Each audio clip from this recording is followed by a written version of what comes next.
Week 9 kicks off from Supernatural BC with a rematch of last year's Eastern semifinal. And two teams hungry to get back to the win column. The 2-5 Alouettes against the 3-4 Lions on Thursday Night Football. Tonight we feature two leaders in the Canadian Football League at this point. In receiving yards, it's S.J. Green in his 9th season out of South Florida. On the other side, the leading rusher in the league at this point in the season is Andrew Harris of the BC Lions. Jeff Tedford's crew are on a short week, licking their wounds after a humbling loss in Hamilton that dropped BC to 0-3 against the East, while Tom Higgins' Alouettes have lost 3 in a row, and of their 5 losses this year, they've come by a combined 15 points. Can they bounce back tonight in a building that hasn't been kind? Oh boy, snake bit here. 0-13 in the Dome. Last win, 2000. Wow. And yet one of the more interesting rivalries in that for the last 8 years, despite the lack of success here, they have split the season series with the Lions, and that kickoff will be an illegal bounce out of bounds and give Rakeem Cato good field position to start for Montreal. Illegal kickoff out of bounds. BC number 3. Montreal elected to take the football at the 45-yard line. First down.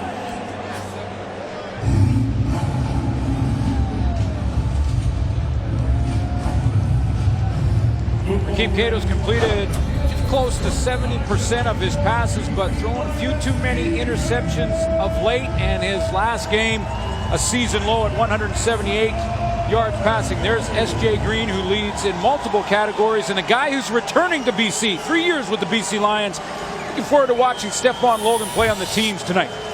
Just 190 net yards for Montreal, and a bad start here as Nick Lewis, and maybe more than just Lewis, jumped offside on the first play from scrimmage.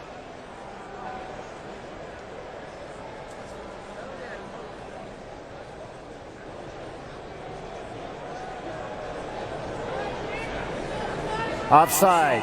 Montreal, number 8, 5-yard penalty. Still first down. So it'll be 1st and 15. The Alouettes last in the league in offensive touchdowns with 11. 4th on the run, 7th passing team in the CFL. A play action fake to Sutton. And the catch is made by Rutley, and there is Adam Bighill now in the middle, taking over for the injured Solomon Elimimian. Solomon Elimimian will be gone for the season for the BC Lions. It'll be Alex Hoffman-Ellis. It'll move to Adam Bighill's spot. Bighill moves to the middle. That's where he played when Solomon Elimimian got hurt a couple of years ago. And in the middle is Michael Brooks, who's 2nd in the league for defensive linemen and tackles. You know who's 1st? Gabriel Napkin on the other sideline. So 2nd and long, and the right side is picked off. Easy pickings. And a touchdown for BC and the veteran Ryan Phillips. 5th career pick 6. And just like that, the Lions are up.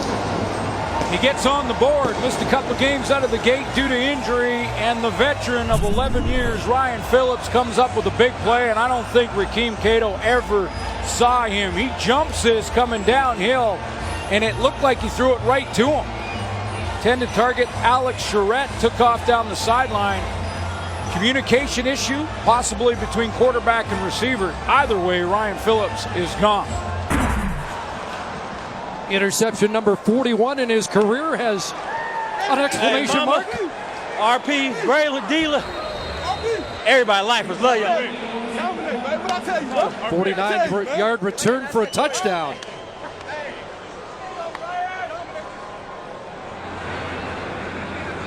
The Lions saw some returns for touchdowns against them last week in Hamilton. It's a lot better being on this side of it. What a start for BC, and a tough one for Rakeem Cato as he coughs up his 7th interception of the year.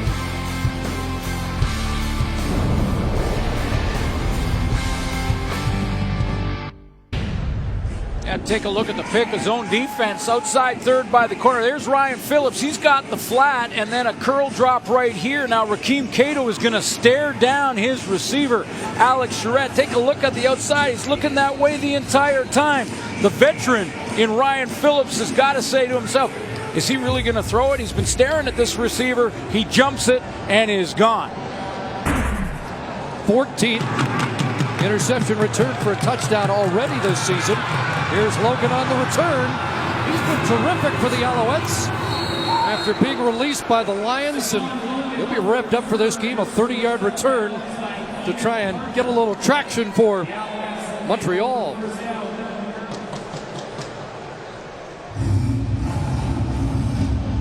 A big start for BC Lions team coming off that loss to the Hamilton Tiger Cats. And take a look at Rakeem Cato just staring down that wide side throw to Charette. And if you stare down in the zone defense a receiver like that, a veteran DB will make you pay for it. 22 giveaways by Montreal's offense so far this year. It gets into the hands of the leading receiver, and S.J. Green lunging for an extra yard or two, and he'll get 9 on first down. Rakeem Cato's just got to settle down a little bit. This has been an issue for him over the last couple of weeks as teams have got their playbook on him, their scouting report on Rakeem Cato. They've made some adjustments, dropped more players, made it more difficult for him, make him read the defense. And you take a look at the difference between his first game and his last 3 when the teams have a book on him, night and day. 2nd and 1, and Terrell Sutton will run for the first down. And that was a point of emphasis from Tom Higgins to improve first down production because they were getting in 2nd and long consistently against Edmonton. Yeah, and I agree with Matt Dunnigan, who before the game in the pregame show said that he still is playing well enough to win. There's just been a drop-off, and maybe the biggest is 4 and 2 here in the first 3, 2 and 4, the exact opposite TDs to interceptions in the back 3. Teams are playing him different defensively now that they've got a book on him. He's got to now make the next adjustment. First down, and tripping up was Brandon Rutley, one of 2 running backs deployed tonight by Montreal. Yeah, according to Tom Higgins, that's one of the reasons that this decision has been made defensively with John Bowman, that Brandon Rutley and Terrell Sutton, they want to get on the roster together. And he told me before the game that tonight we'll see both international tailbacks on the field together at times in different play packages. Rutley had 98 yards rushing in the Eastern Semi against BC. 2nd and long, they get it in the hands of Charette, who crosses midfield, but Adam Bighill will bring him down short of the first down, and the punt team has to come on for the Owls. Leads the league in tackles coming in, having an outstanding season in the middle of a defense, in the linebacking core of a defense that has struggled this year. Hasn't got enough pressure up front, had some issues in the back end.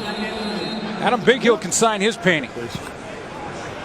Horace Beatty angling the punt, and it will go out. Let's see where they mark it, somewhere around the 15-yard line as the BC Lions get set to go to work on offense, and it will be from the 16.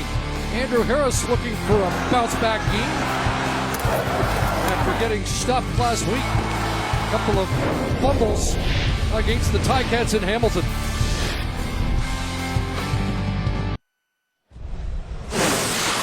CFL on TSN is brought to you by Nissan, official vehicle of the Canadian Football League. Move the spot back to the 14. That's where Travis Lulay and the Lions offense will go to work. Lulay under 200 yards passing in 4 of his last 5 starts.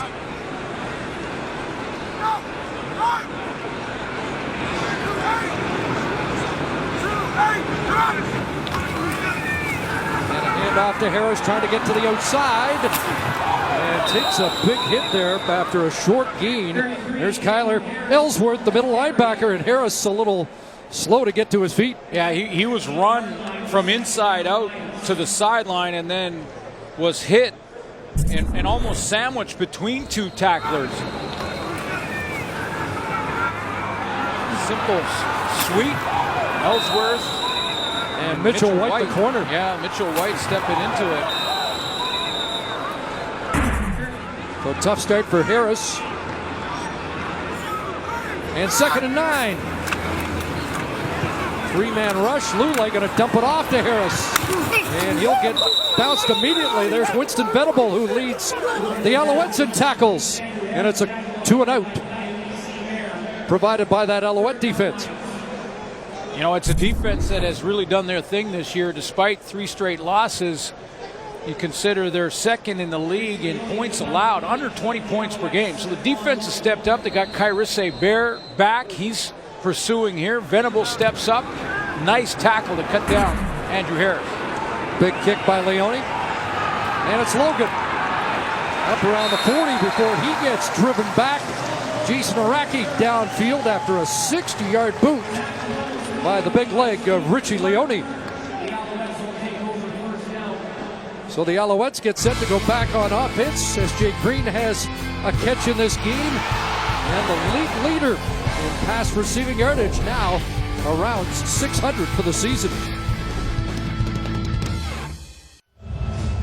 Without their MOP, Solomon Elamimian, Adam Bighill now the man in the middle. With more, here's Farhan Lalji. Yeah, Chris, and even without the MOP, the Lions have no qualms about moving Bighill into the middle because of his versatility. Now, just how versatile is he? Well, consider that he also tries to dabble into some other position groups.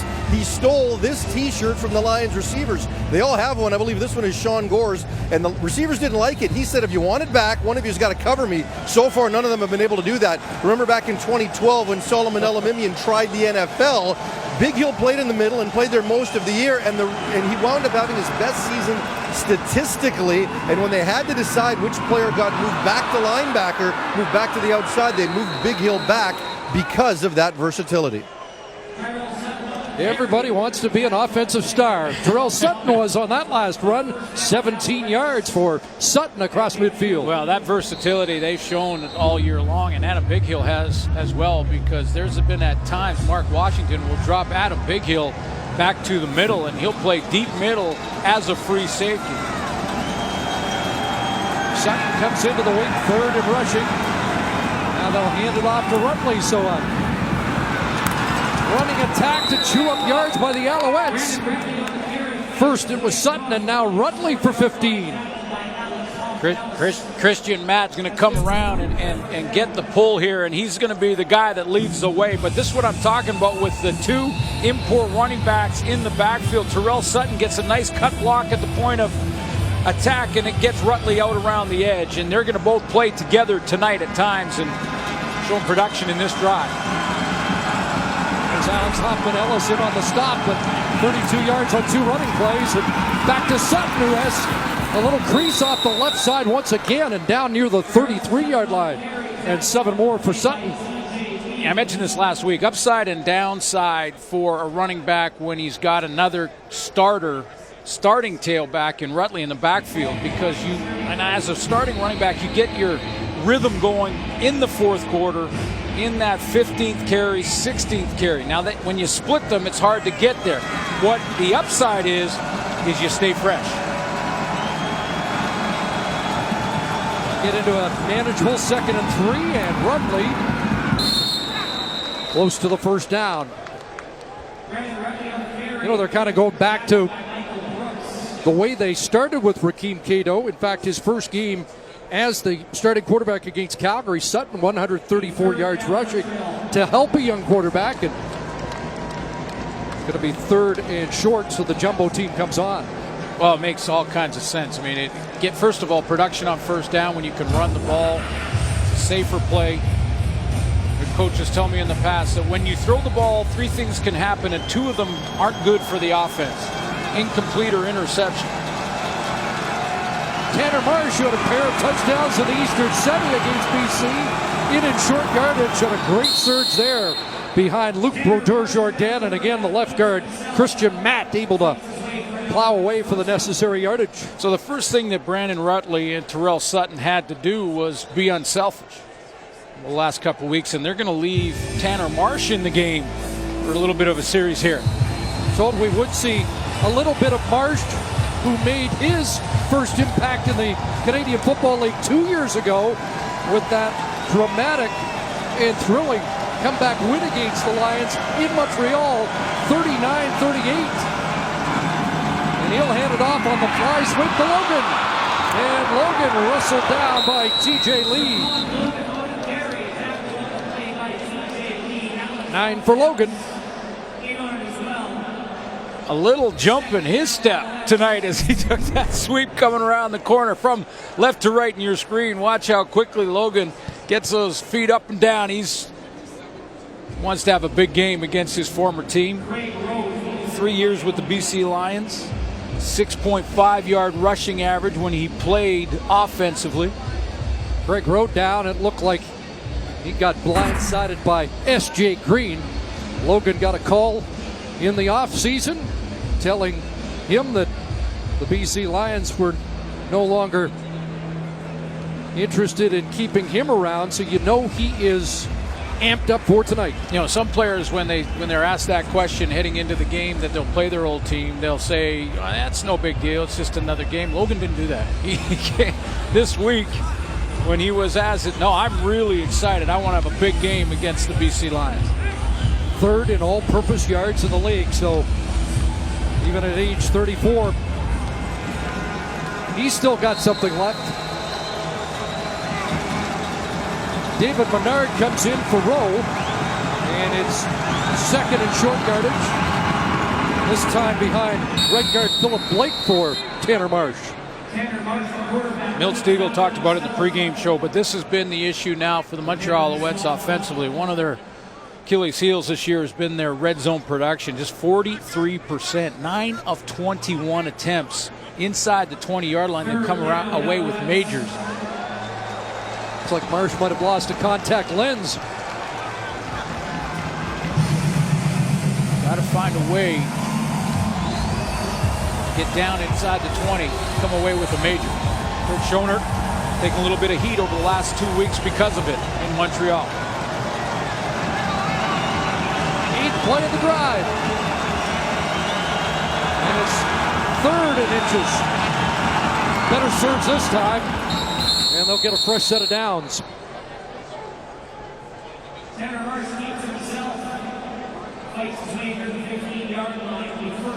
Last week, heading into that game against the Edmonton Eskimos, Tom Higgins said to us that we're going to start to see more of Tanner Marsh. He's been splitting reps with Rakeem Cato. They still make Rakeem Cato the starter.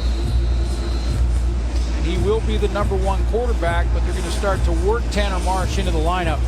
We've seen a couple of plays from him already tonight. Jonathan Crompton back on the 6-game disabled list. Shoulder still has not fully healed. Going to fake the end around. Cato going to take a look. Down inside the 5. Lewis, touchdown. Nick Lewis into the end zone, a 16-yard touchdown strike from Rakeem Cato. Cato gets away with a little bit of a lazy play action fake here. It's not crisp and it really doesn't hold the Lions, but he finds Nick Lewis on that crossing route. Real athletic looking throw as he's sort of half rolling to his left, spins his hips and his off shoulder around and gets it to the big guy, and he's tough to bring down when he's a couple of yards from that goal line. Josh Johnson on the scene, but Big Nick leaned forward, and that was enough. 2nd touchdown as an Alouette, the 67th of his career on a night where he could hit the top 10 in receiving all time. Beatty for the extra point, but he's missed it. And so the Lions will maintain the lead. Nick Lewis caps a 9-play, 71-yard touchdown drive. They ran 8 times and then passed to Lewis for the major score.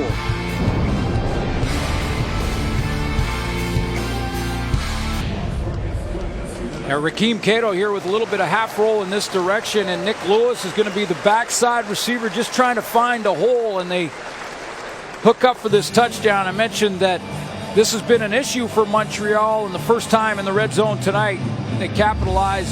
Big Nick Lewis with another touchdown to add to his career list.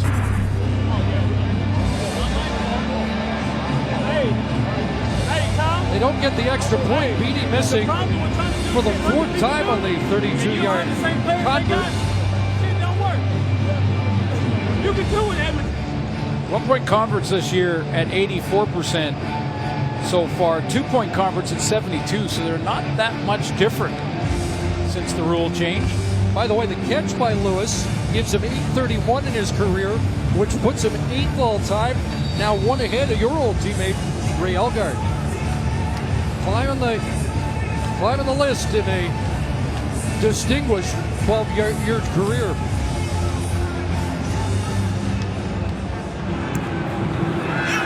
Beatty launches it.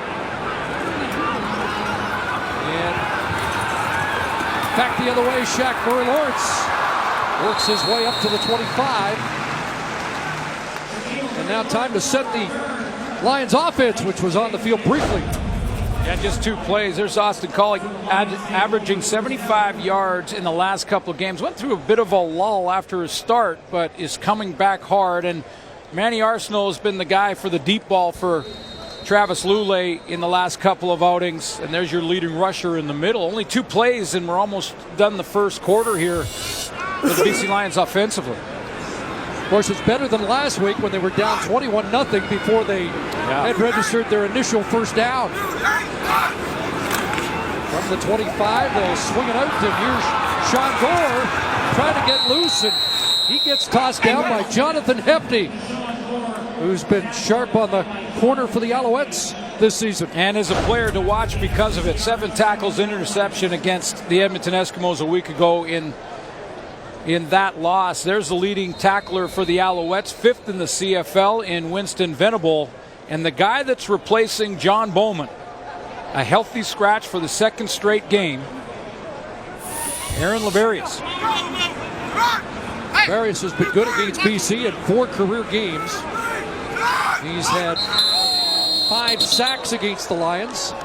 There's the newcomer to the BC offensive line, the left tackle, Josh Eladinoy. Procedure. BC number 69. 5-yard penalty. It remains 2nd down. Eladinoy moving prematurely. He takes the spot of Tommy Draheim, who suffered an ankle injury last week in Hamilton. Yeah, you can expect 1 or 2 of these in this game tonight for the newcomer left tackle. Heavy 6, 3 and 3. Last year, 6 different left tackles for the Lions. 2nd and 12. 4-man rush. Lulay guns it over the middle. And on the tip, it's brought down. A.C. Leonard somehow reeled it in. Almost picked off, but it's a Lion first down. Well, he stuck with it, and it was, I believe it was Winston Venable who got his hand on this as he drops underneath this throw. Went right through his hands, but Leonard sticks with it. Good concentration and moves the chains for BC. 22-yard pickup in the initial first down for BC. Up at the 43-yard line. And Harris stacked up just beyond the line of scrimmage. If you're wondering why this Montreal defense is a top-notch defense in the league, it's because of hustle like this. I want to take you back to the first play of this series. The throw to Sean Gore in the flat. See how far Jonathan Hefty ran past all his teammates to make that tackle from the opposite side of the field. If you get all 12 hustling like Jonathan Hefty did on that play, you've got a defense. And a guy who noted that back in Rocky Hill, South Carolina, is his 6-year-old nephew, Caden, who breaks down the film of every game. He says he's watched last week's game about 5 times. Here's Lulay, sideline, coming back to the ball, but it bounced on Manny Arsenault, working against Jonathan Hefty on the corner. Yeah, he got up there and just played press coverage right on Manny Arsenault. And remember, as I mentioned, Arsenault's been the go-to guy for Lulay on the deep ball, and he's trying to get it to him again. But with Hefty in great position, he goes to the throw behind, and Arsenault can't make the adjustment in time.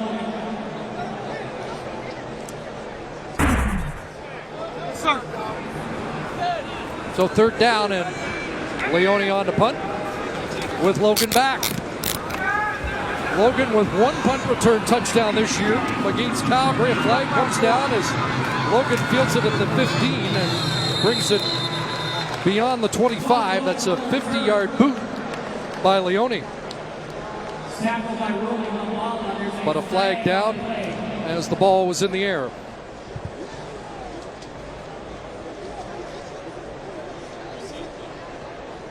It's like this is going against While the ball Montreal. was in the air, holding. Montreal, number 35. 10-yard penalty from where the ball was caught. First down, Montreal. That's rookie Chris Aki called on the hold. CFL action continues tomorrow, and we've got a blockbuster. Wendy's Friday Night Football. The Tiger Cats and the Eskimos. We might see a little defense tomorrow. Well, and the guy in the picture's got some offense for you too. 16 has other plans. 8:30 Eastern, 5:30 Pacific on TSN. The number 1 and 2 ranked defenses in the league. Montreal, the third best in a lot of categories, and a big run, splitting the defense, and away to the races is Terrell Sutton, finally tracked down inside the 50, but they are gashing the Lions with the run here in the first quarter.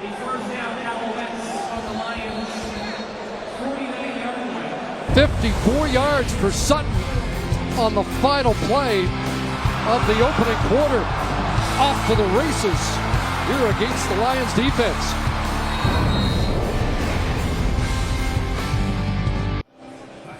BC with the lead, but not on the stat sheet. Yeah, when you take a look, the offense for the BC Lions came on Ryan Phillips, 49-yard interception for a touchdown defensively. So they haven't really got that offense going yet. And the Montreal Alouettes with his 2 running back system now, 100 yards between Terrell Sutton and Brandon Rutley.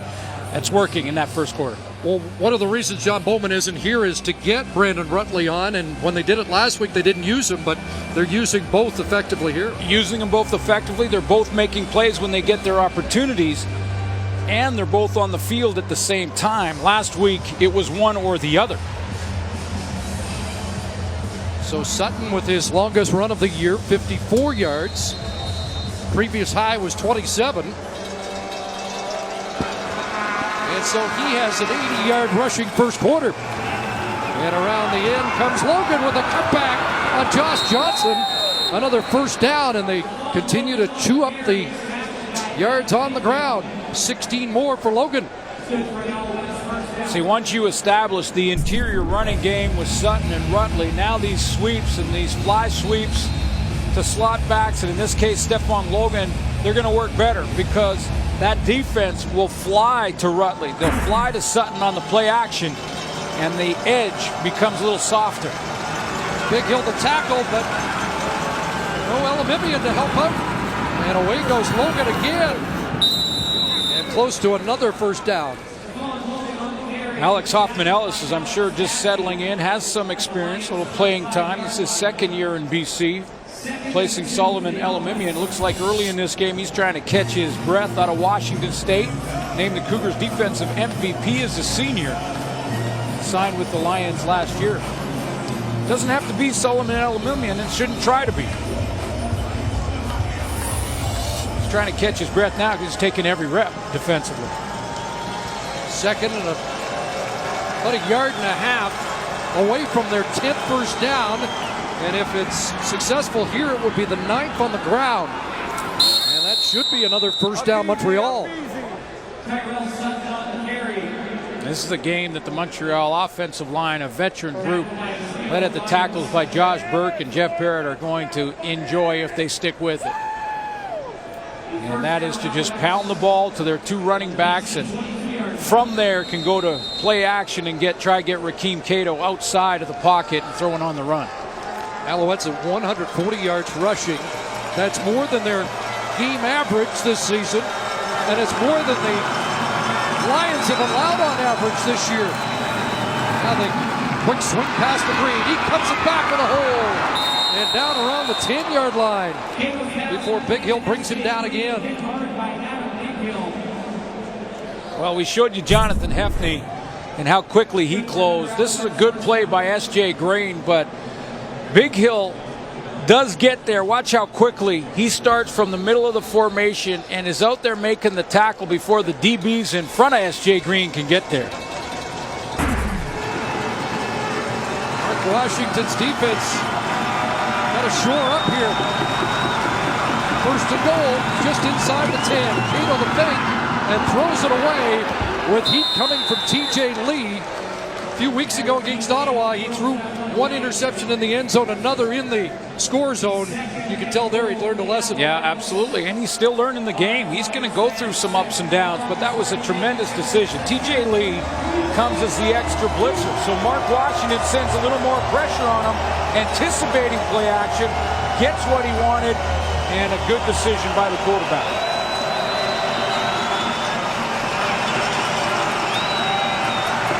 Second and goal. Short drop, one pump, running out of time, and Craig Rowe will bring it down. Fourth sack of the season for the Michigan product, Craig Rowe. Just tenacious hard work from Craig Rowe in the middle. Those two interior defensive tackles hustling. You see the drop first, and then he just steps up and goes after Rakeem Cato. That was the assist to the back end and the coverage sack for Rowe. So Beatty comes on to attempt a 25-yard field goal. More efficient in field goals than converts, and that trend continues. So the drive stalls, but Beatty kicks the Alouettes in front. 9-7 Montreal, early second quarter. See if the Lions offense can get some traction here in the second quarter.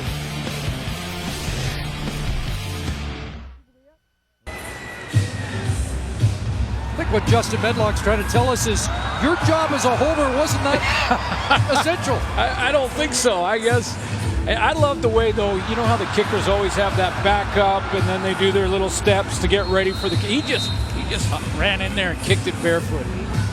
Now, can he do it in November? I was going to say a broken toe and there could be some trouble.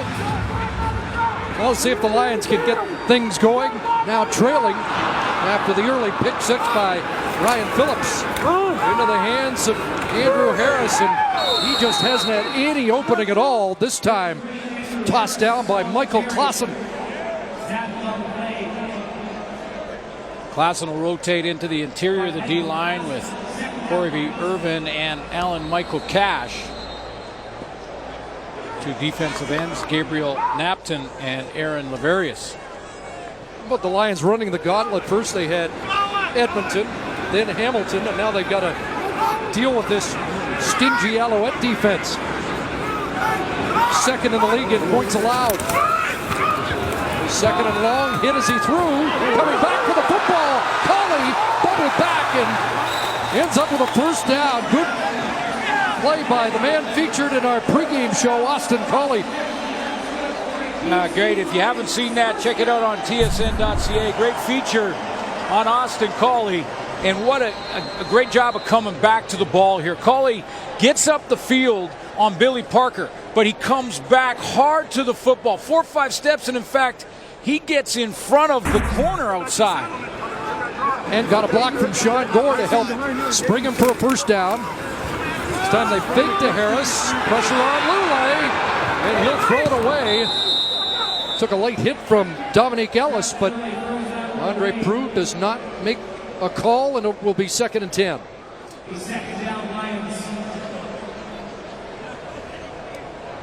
Travis Lulay loves BC Place. This team coming off the loss that we've talked about to Hamilton. In fact, lost 3 of their last 4. Their last win, though, against the Edmonton Eskimos here at BC Place. 19-2 for Travis Lulay in this building. Courtney Taylor in motion. 2nd and 10 near midfield. Here comes pressure from Ellsworth. The flag comes down. E.C. Leonard drops the football in front of Billy Parker. May have been coming back anyway.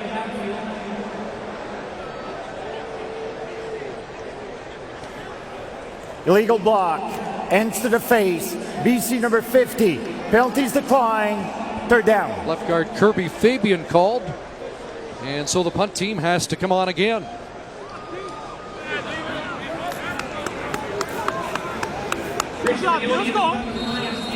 Montreal's going with 11 up on this punt return with just Stefan Logan. Pressure, but Leone gets it away. tumbling punt to Logan at his 13. And great downfield cover there. Stephen Clark, first man down. Now the Lions have to find a way to stop Terrell Sutton, who's been running wild so far here tonight.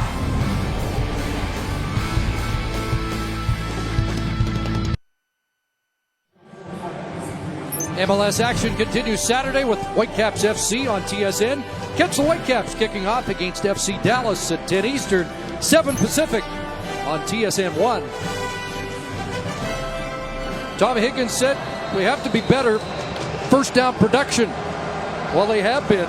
Look at that first down production so far tonight. 13.7 yards and straight ahead this time. Not 13.7. TJ Lee, a quick tackle, limiting the damage to 5. Yeah, well, the reason for that first down production has been the play of their running backs in Terrell Sutton and Brandon Rutley and the blocking up front from that veteran O-line. And if they can continue to do that and control the line of scrimmage, it's going to be a long night for the home team.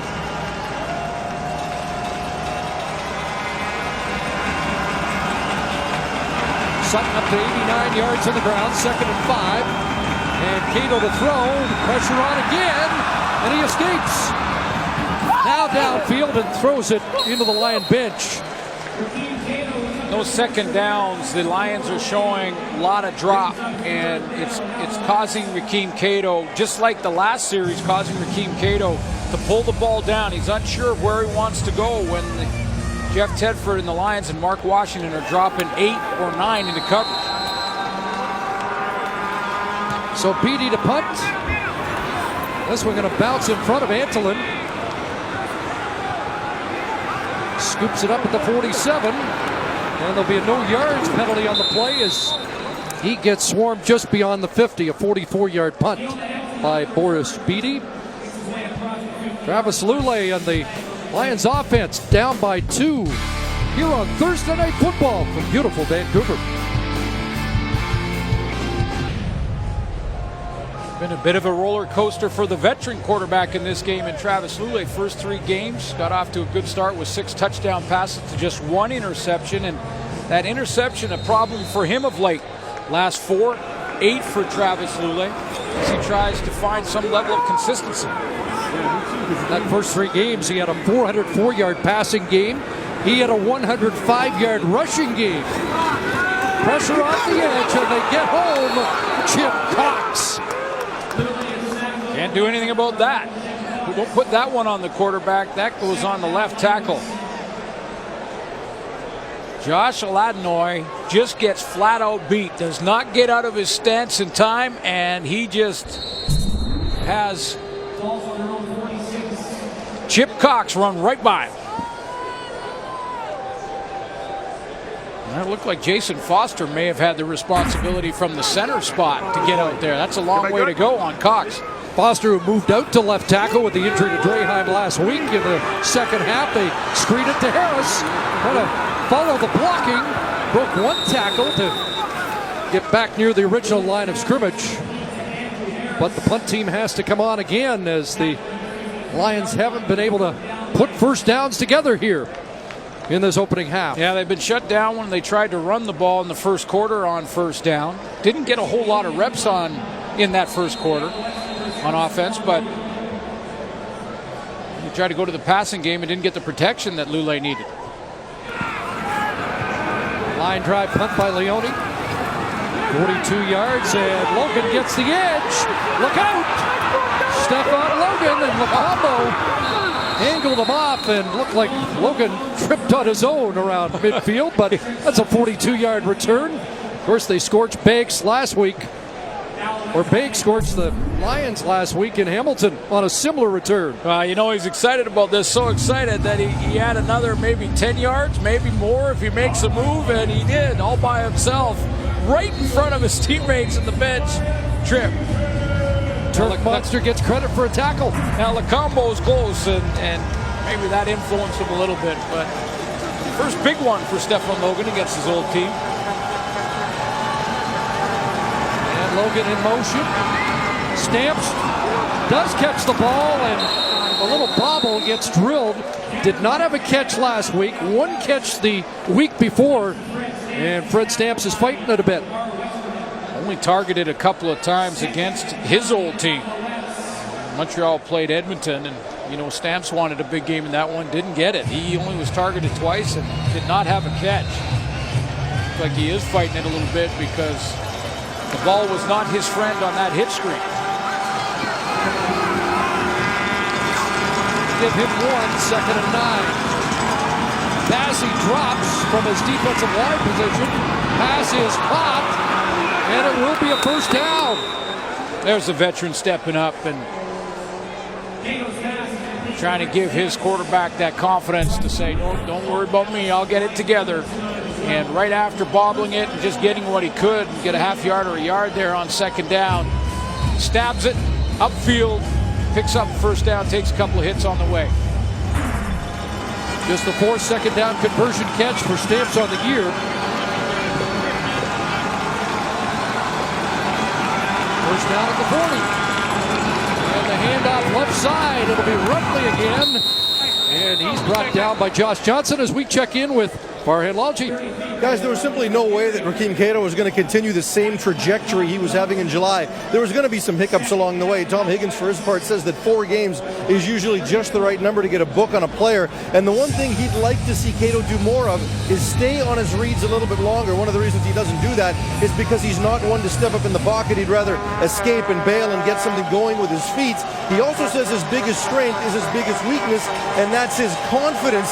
He's never afraid to make a player throw a ball late over the middle, and after a play like that led to an interception last week, Higgins went to Cato and said that both he and Turk Schoonert were going to have a race to see which one could choke him first. He said he's got to be smart with the football, but he is still their guy going forward.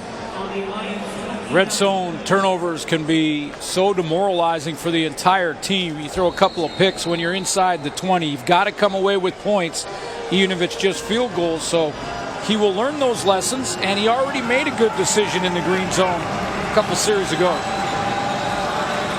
Riding a good running game tonight so far, and they saw the ground ball came loose, but the Alouettes get back on it. And that's S.J. Green on the football, just a beat ahead of Adam Bighill. Yeah, I had to read this stat a couple of times, but the Lions do not have a fumble recovery this season. Seems bizarre when you're played your 7 games so far. Didn't get to it that time. S.J. Green beat Adam Bighill to the ball. There's a team in Saskatchewan saying we know the feeling. Yeah, absolutely. Just 2 turnovers total for the Riders. Played Calgary in the Hall of Fame game. 2nd and 11. 4-man rush. Cato underneath, and Sutton a nice job to bring it in. And down to the 20. He's going to be a yard short of the first down. Looks like there's a little bit of confusion in that Lions secondary and linebacking core right now. They're trying to get organized.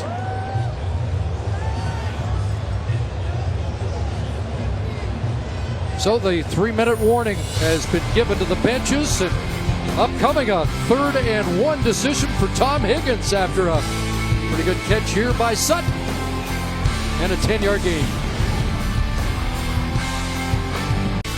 Rod and the boys back in the studio getting set for the half. First, the Alouettes trying to add to their lead. We're going to talk about the running game, the job they've done on defense. We'll also hear from the coach, Paul Lapolice, as well. At the half, let's head back to BC Place and rejoin Chris and Glenn. Thank you, Rod. 3rd and 1, and it's the 3rd time we've seen this in the game. I think the first time they've seen Cato stay in on 3rd and 1. Sutton in behind. He'll take the handoff, and he'll get stopped.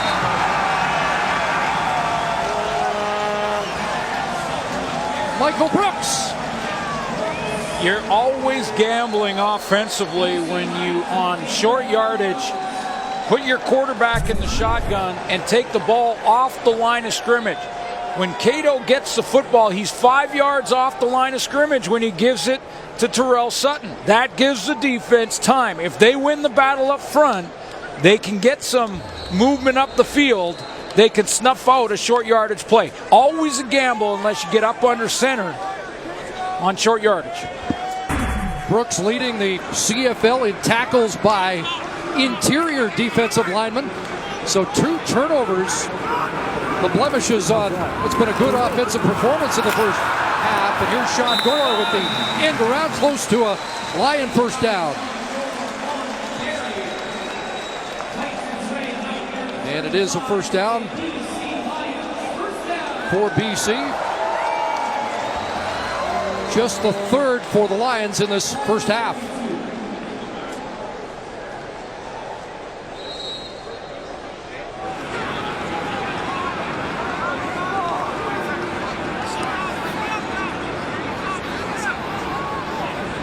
Timer, please reset the clock to read 2 minutes, 38 seconds.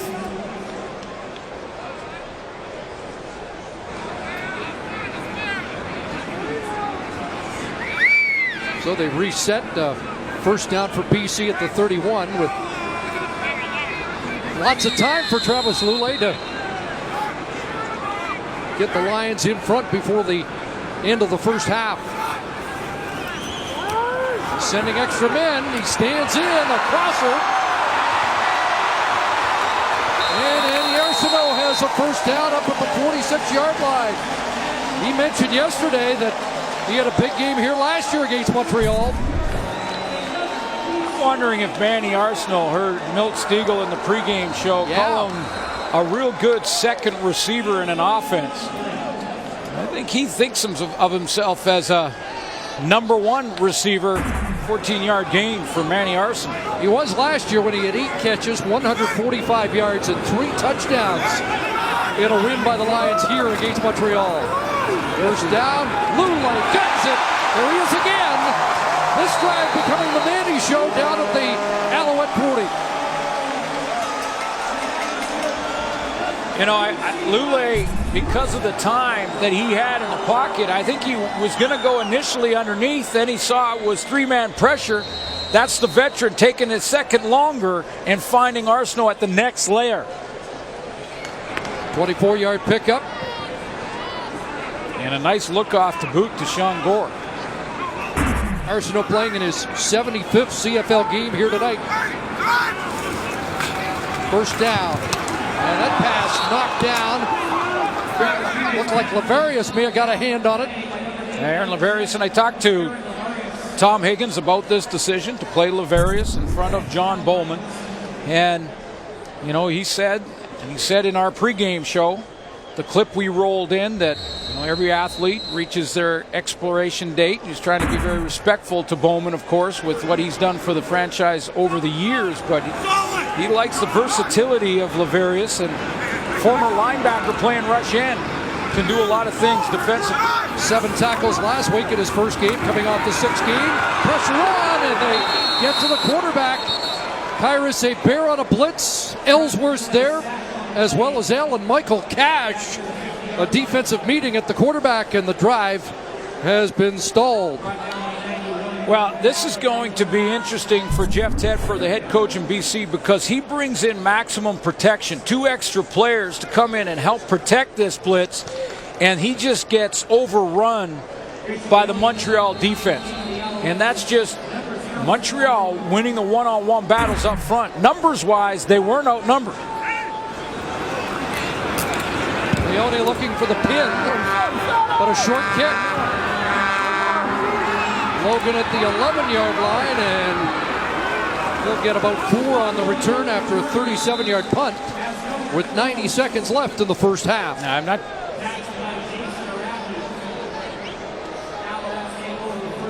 Keem Cato, for adjustments at halftime for him, will be about in 2nd and long, I'm sure, looking at the different looks that the Lions have given him. And when they get in 2nd and long, it's been a lot of 8 dropping out of there, at least 8, and him trying to be patient in the pocket. Now the run game established in the first half without question for Montreal.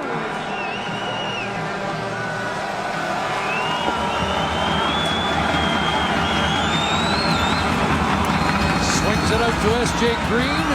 Ryan Phillips there, so is T.J. Lee, and that play not going anywhere. Loss of a couple, sets up 2nd and long, and Lions defense trying to give their offense a chance to get the ball one more time here in the first half. Time to do it if Rakeem Timeout. Cato can't convert. BC will call the timeout. Mark Washington, again, so far in this first half, 2nd and long, been looking at dropping people out of there, not sending full blitz until Montreal got inside the BC 20. Didn't think they matched the intensity of Hamilton last week, and I guess in hindsight that was obvious. Although that's happened to a few teams at Tim Hortons Field in Hamilton this year. Jeff Tedford liked the energy this week. Encouraged the team to flush what happened in Hamilton, and they didn't have much time to linger over it. And they had an extra man out. Bazzi gets to the sidelines, and now we're ready for 2nd and 12. They hand it off, and Sutton's going to be short as Hoffman Ellis makes a tackle, and the punt team has to come on, and BC will get the ball back with decent field position. Yeah, you got to believe that Alex Hoffman Ellis is going to take a little bit of time, and he has in this first half, getting up to game speed and playing every rep. I mean, we saw him early in the first quarter trying to catch his breath. That's going to happen when you're playing every snap on defense, or pretty much every snap. Plus just getting to those reads quickly. Wow, he did there.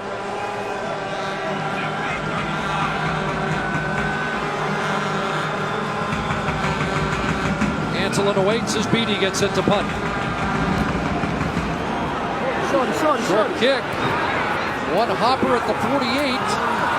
Just a 40-yard punt, but good downfield cover to limit the return. Well, we mentioned that loss last week. One-sided affair in Hamilton. Here was Jeff Tedford's take on it. I'm not second-guessing anything. I mean, it's pretty evident to see why something like that happens. I mean, when you turn the football over, and as many times we did, and they're scoring plays, and and a big play on special teams, I mean, it can get away from you quick against a good football team like that, in a hostile environment. 11 2-and-outs in that game. 6 of the first 7 possessions were 2-and-outs. Trying to get some late points here, and AC Leonard will carry Venable to get to the sidelines and stop the clock. 41 seconds remaining. Yeah, it did snowball, and you take a look at what happened to Andrew Harris in that game. I mean, a guy who's leading the league in yards from scrimmage, leading the league in rushing, and had 2 fumbles against Hamilton, and that's very uncharacteristic of the way Andrew Harris has been playing his whole career, certainly this year. But everyone has that kind of night, and that was the game for BC and Hamilton. Just 3 carries, 4 yards for Harris, who had 12 touches for 57 last week. He's averaged 134 per game. Lule steps up, and he's going to get a first down. Gutsy play by the quarterback to move the chains here with just over a half minute to go. Jeff Tedford asking his star tailback here to pick up some blocks as they're getting ready for some tempo offense and help out on the blitz pickup, and he picked up that stunt up front nicely. Corey Irvin with the stop. And now Lule on a roll. Might have to take off again. No throws, and a caught. Todd Gore to catch, and another first down as they get into field goal range and still have time to do some damage. Calling the plays on the line of scrimmage, something that Jeff Tedford did a bunch in his college days as the head coach in California. Already the best drive of the game for the Lions. Rolling again, and the sideline pattern is complete. Catch made by Courtney Taylor. And the field goal unit, oh, will they come on? Looks like they're going to with 8 seconds to go. See how Andrew Harris helps Travis Lule get the corner. Little extra block on Aaron Laverius. Wondered if they might take one shot at the end zone, but they're going to take the opportunity to kick themselves into the lead here.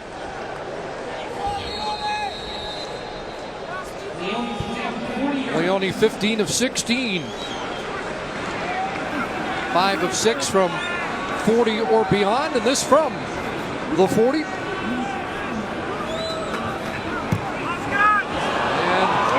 badly struck. And a return by Logan.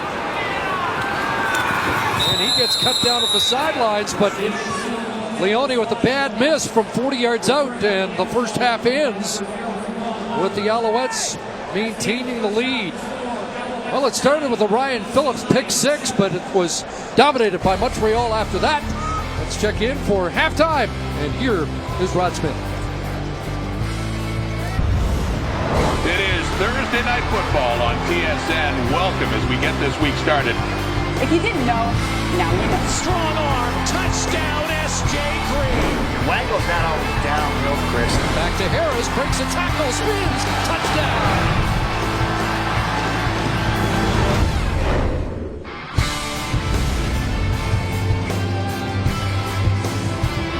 So here we go, 9-7, headed to the second half on Thursday Night Football from BC Place. Alouettes in familiar territory. Tom Higgins' team, for the sixth time, has the lead in the half. The only problem is they have not been a good second half team. Well, and they've had their struggles here in Vancouver, as we talked about in the first quarter. Last win was back in 2000. That's 13 consecutive losses against the Lions, and a fan on Twitter reminded me that there was another loss in 2005 in the Grey Cup game here. So, well, the theory being that in real time for Montreal, they're right now closing in on midnight, and by the time this game is over, it's going to be well into the morning in real time. That's my excuse. And that's exactly what it is.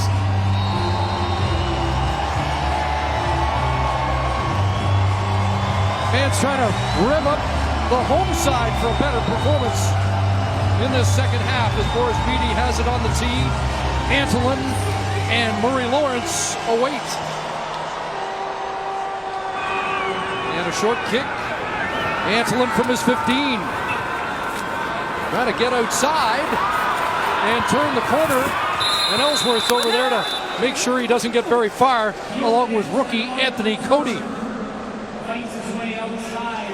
Well, just as that first half came to an end, Travis Lulay got a drive going. You'd see he was 10 of 14, 117 yards.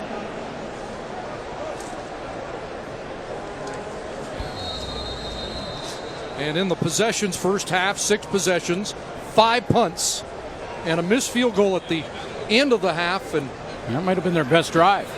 2 2-and-outs. So some work to be done. A direct snap to Harris to change the look. And a cutback up around the 35-yard line. But they need more Andrew Harris. Yeah, they shut him down defensively, the Montreal Alouettes did. But when they did, Andrew Harris was asked to do something different in that first half from Jeff Tedford and George Cortez, and that was to try and help out in protection. And Harris stepped up and did a nice job picking up stunts and blitzes up front. He did his job in the first half when it came to protection for Lula. 4 carries, 10 yards for Harris. 6 makes it 2nd and 4, and a quick hitter to Austin Colley, who has a first down catch in front of Billy Parker.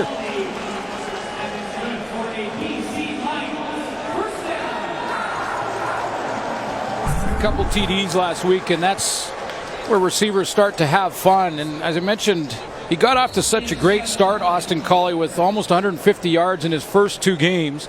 And through a little lull as he was trying to figure out all the motions and things, and is coming on strong. This Alouette pass defense rated number 7. See if Lulay can put a dent in it. Double tight end formation. They swing it out. Like AC Leonard looked for the ball a little late, but does bring it down.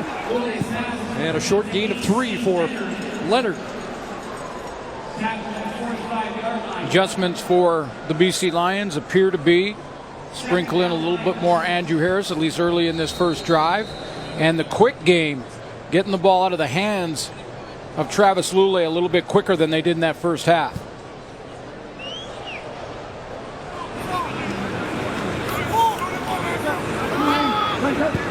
So 2nd and 7.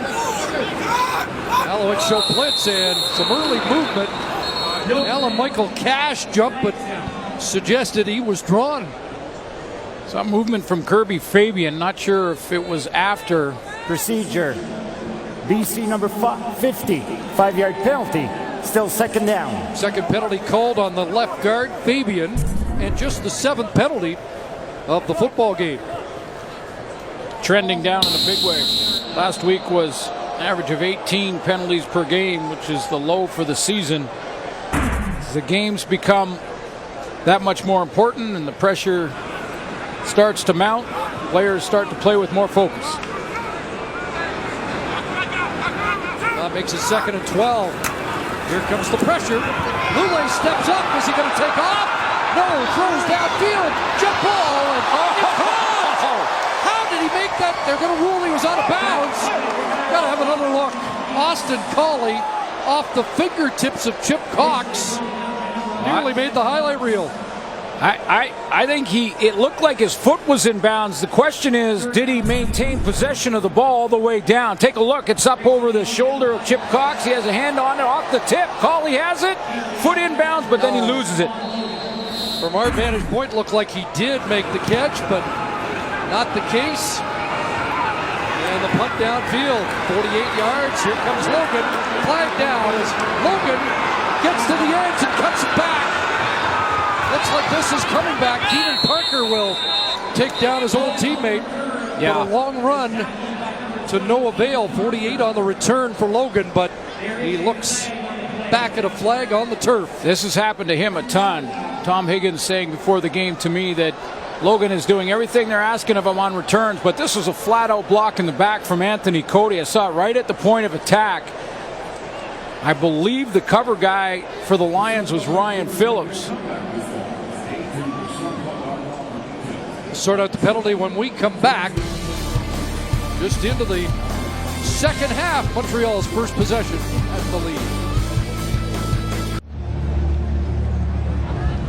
There's the rookie, Anthony Cody out of Montreal, who gets called on the illegal block. Yeah, it was actually Stephen Clark, the cover man for the BC Lions, but a block right in the back on Clark, right at the point of attack, takes 58 yards of field position off the board for Montreal. Backs up Cato, who throws the strike, and there's another catch for the man who has the offensive touchdown in the game, Nick Lewis, with his second catch. I don't mean to pick on the young guy, but Anthony Cody, who was in the break, sort of consoled by his teammates on the sideline. That 58 yards of real estate is huge in the game, and it's happening too often. That was just a poor decision by Cody. He saw the name tag, and he still went through and hit him. 2nd and 5. Cato pumps once, trouble, and he is dropped. Now a 2-and-out for BC, and instead of having it deep in the Lions' end after a punt, because of a poor decision, Montreal is going to put their defense on the field somewhere around midfield. Bream Smith will get credit for the sack, just his second of the year and his first since week 1. But a big 2-and-out for the Lions.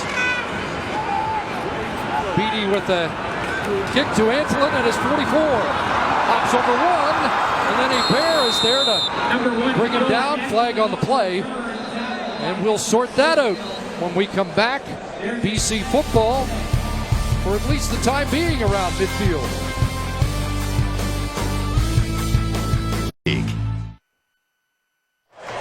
CFL debut for left tackle Josh Aladinoy, and with more on him, here again's Farhan. Yeah, Chris, and Aladinoy did struggle a bit in the first half of his first start in the Canadian Football League as he replaces Tommy Draheim, and he was very close to Draheim for the starting job coming out of training camp. In fact, wasn't real happy about the fact that he did not get that job, and there was a report that last week he had a confrontation with Lions head coach Jeff Tedford, and shortly thereafter the Lions released him. But once Draheim got hurt, they had to bring him back. Tedford denied the fact that there was ever a confrontation. In fact, he said that because he handled his cutting so professionally, it let Tedford feel pretty good about the situation, and they wanted to bring him back.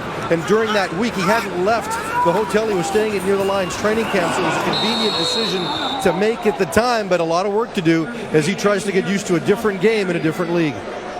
Lesson is, if you get cut, you don't necessarily have to move out the next day. No, just hang in there for a bit.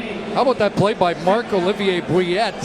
Andrew Harris might still be running if not for shoestring tackle. Yeah, we got him on the shoestrings, and there was a lot of room. Was there ever?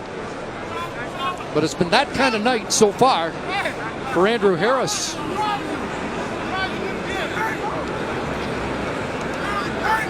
Second and 9. The Bears showing blitz. Lule underneath. AC Leonard dodges one tackle, carries another, and has a first down. Jesse Joseph out of Vanier College with the tackle. I like how the 6'2", 253-pound tight end converted to slot back in the CFL. Presents a target. Then gets small when he's going to get hit. Kind of gets small here in the hole. And because of that, gets compact. Picks up an extra 4 in the first. So when you're 6'2", 253, you can get compact? You can get small. Okay. First down. Venable blitzing. Long toss for Arsenault, and he's out of bounds. And in his hip pocket was Jonathan Hefney. They've had a good battle tonight. Second and long for Lule here. AC Leonard had to get big on the last play. He had a blitzer. So Leonard comes up. Now that tight end moves back to that conventional sort of tight end spot just off the line, and he picks up Winston Venable. That time he had to be big.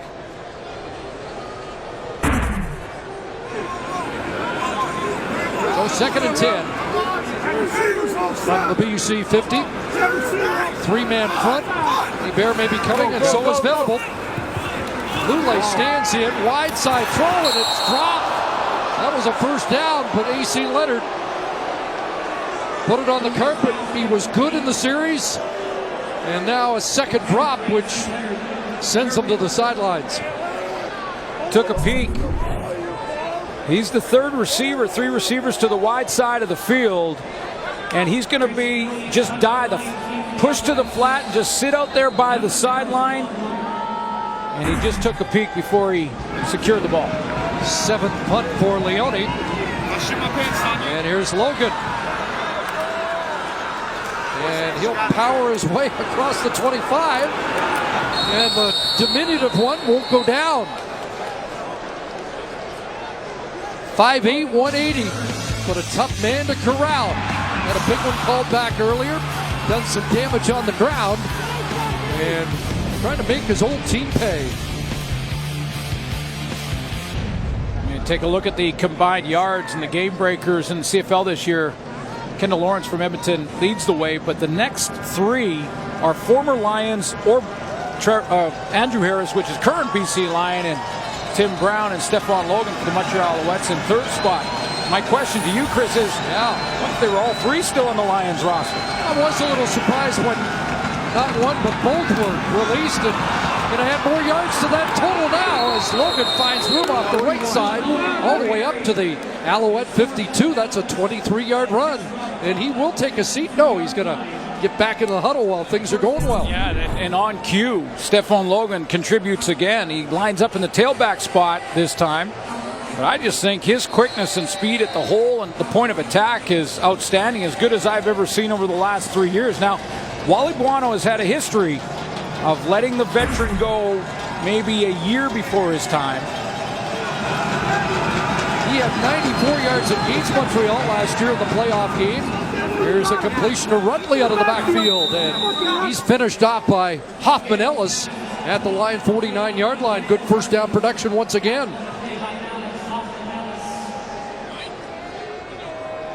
Tom Higgins trying to give his young quarterback some help rushing the football in that offense, and he's got that running game established in the first half, and they continue with the momentum on it in the second. 185 yards to just 25 for the BC Lions. 2nd and 1, Sutton left side, and he's got it. Good second effort with Big Hill holding on. It's interesting, Rakeem Cato, number 3 among quarterbacks in yards generated per drive, but he is 10th among quarterbacks in touchdowns per drive. And therein is why this team is 2-5 and not 5-2. You mentioned losing their last 3, trying to snap that losing streak in a tough place to do it. But their last win against Hamilton. Looking for their first win on the road. Cato running out of time. Gets away. Ducks up under him. Wow, made something out of nothing there when it looked like he was going to be sacked a couple of times. He ends up with 5. Terrell Sutton taking a page out of the Andrew Harris book right here and getting a chip on the inside on Michael Brooks. I think that's just enough to disrupt him and not allow him to get right here to Rakeem Cato. He's coming right down Main Street. That's a little chip from the back, gives him a little help, slows his momentum, and then Cato gets a little bit of an angle outside. Smith hanging on to the laundry to make sure he didn't get any further. 2nd and 5. Little sidearm underneath to Charette. And Charette's going to get driven back. Stephen Clark on the tackle. See where forward progress is given here. The 37. And it's going to require a measurement. Measurements this year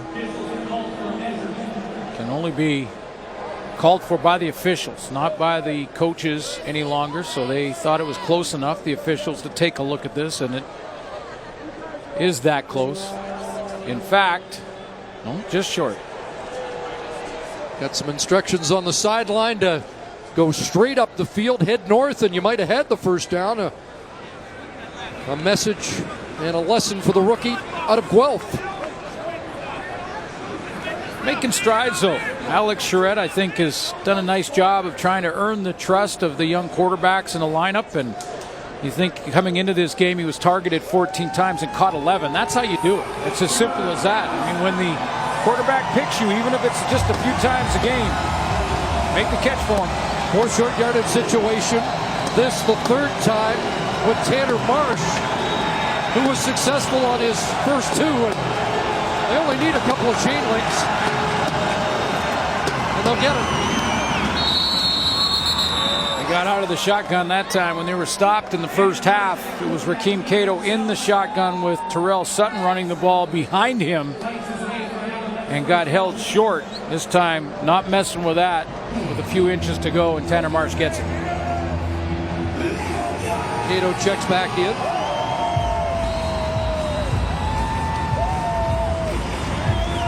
Been a balanced attack tonight.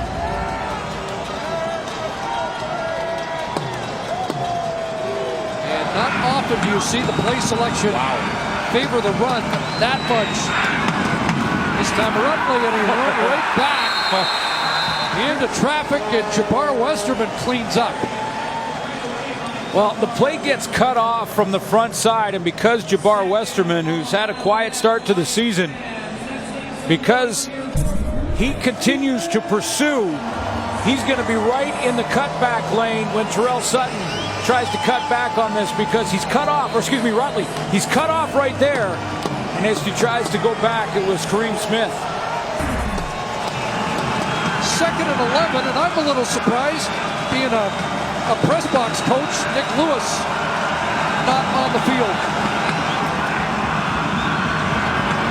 Cato running out of time, look out, and he ducked back into the traffic, and Kareem Smith's having his best night. Chalks up his 2nd sack and 3rd of the year. Well, there's been a lot of heat on this D-line. I think the BC Lions, and through their struggles over the last few games, a lot of the fans here in BC wondering when that D-line, guys like Kareem Smith, great career so far. This is his 5th year with the BC Lions and multiple sack guy every year. He's working on an all-star in Josh Burke and keeps working at it, and he gets a 2nd crack at Rakeem Cato. Alouettes surrendered 8 last week against Edmonton, the most since 2006 when they gave up 12 right here. So here's Beatty from 50 yards out. It would be his longest of the season. And he's got it. Converts are an issue, but not the 50-yarder. Well, that looked like a nice little 7-yard or pitching wedge to the green. It was so smooth. So it's a 5-point lead for the visitors. Just over 3 minutes to go here. 3rd quarter. in Vancouver.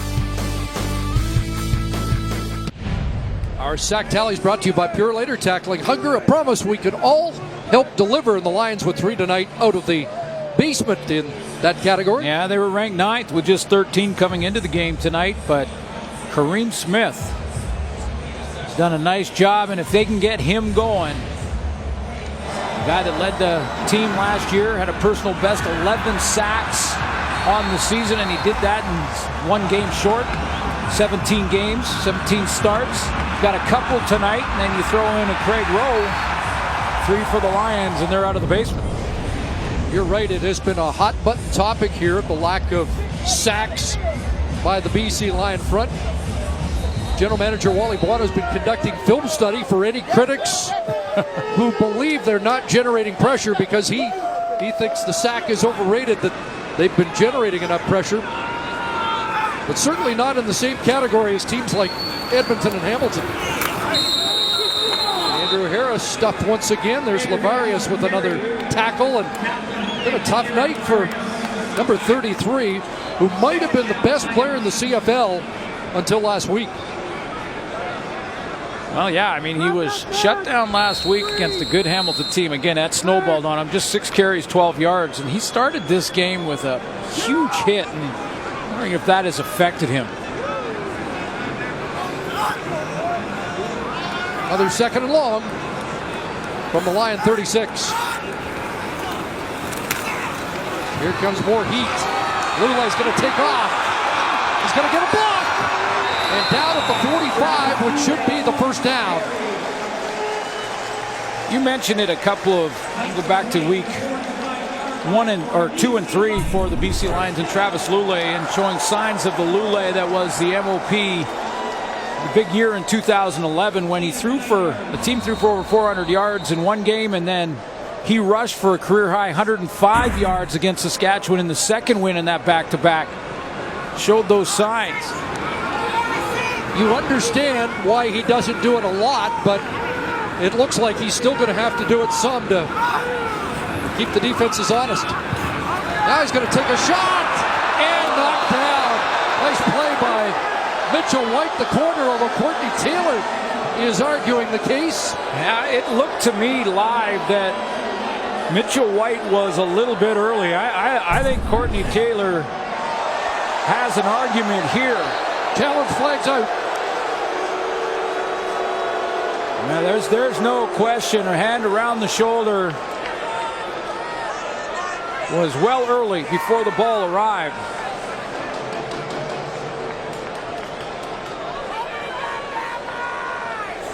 Ball not there. Contact. Ruling in a field of an incomplete pass. They believe there was defensive pass interference in the play. The play will be reviewed.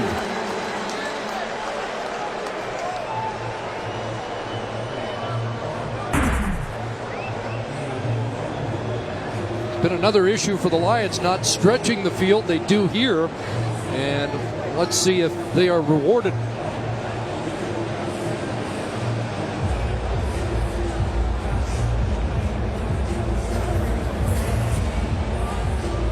Couple of penalties against that secondary for Montreal last week. There was pass interference. Montreal number 34.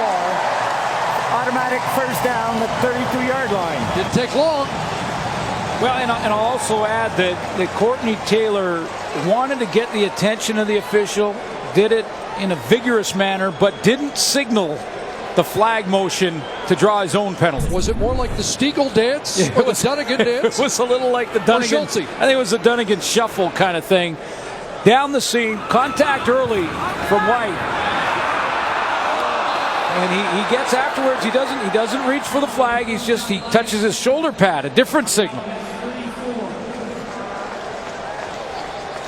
So a 31-yard penalty, and the Lions to the Montreal 34. Deepest penetration of the game was the 33 late in the first half.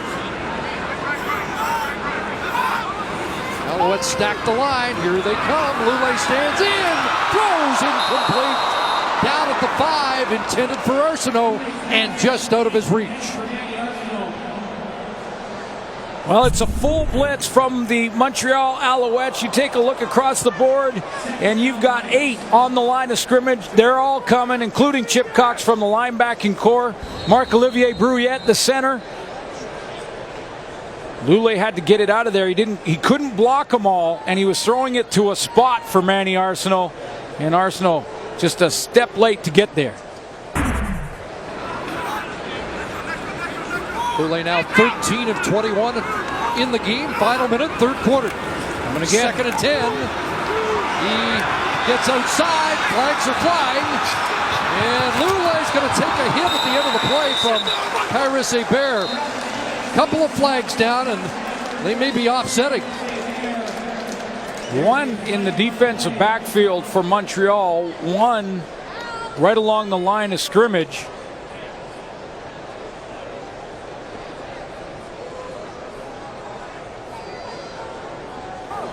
Illegal contact on receiver. Montreal number 17. 10-yard penalty.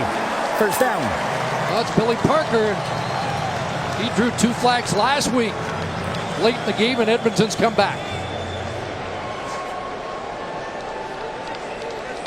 Thought there was another call closer to the line of scrimmage, but that's the only one that Andre Proulx announces.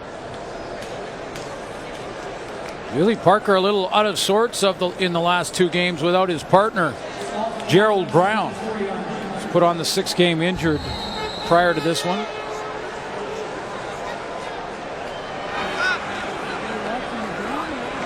So it's a first down, and now BC inside the 25. Little hitch. And first tackle broken by Gore. And down to the 20. And another flag.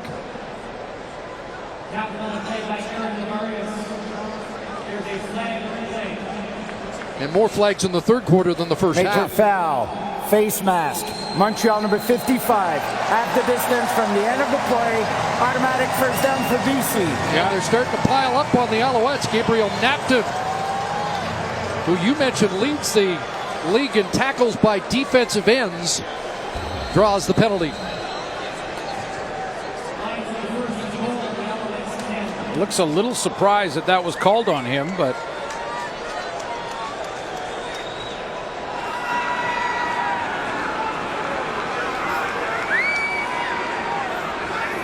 so first and goal.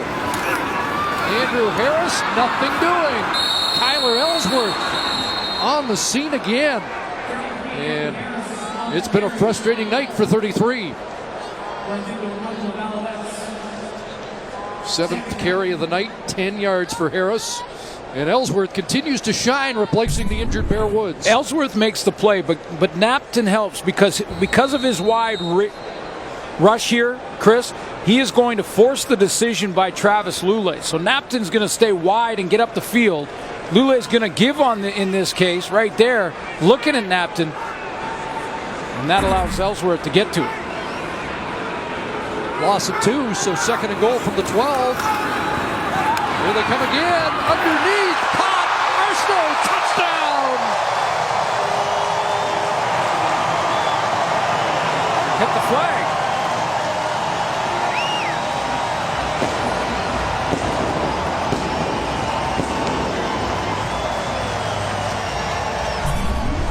All timing for Travis Lule. Kyrus Hebert is going to come on a stunt. He wraps around and he's clean to Lule. He's got to get it out of there before 34 can get home. Does that and then lets Manny Arsenault do the rest. And I say that Jeff Tedford puts in a receiver pass. Does that hit the flag? 3rd touchdown of the year for Arsenault. Came into the game number 8 in receiving in the CFL. And an 8-play, 75-yard touchdown drive, and now they go for 2. Trying to expand the lead to 3 points. They're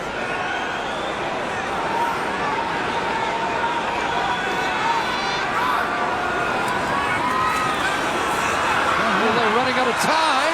Bubbles back, directing traffic, and he's going to take a hit, and down he goes. Napton applying most of the pressure, and Corby Irvin help clean up. So it's a 1-point lead for the Lions heading to the fourth quarter as Manny Arsenault puts BC on top.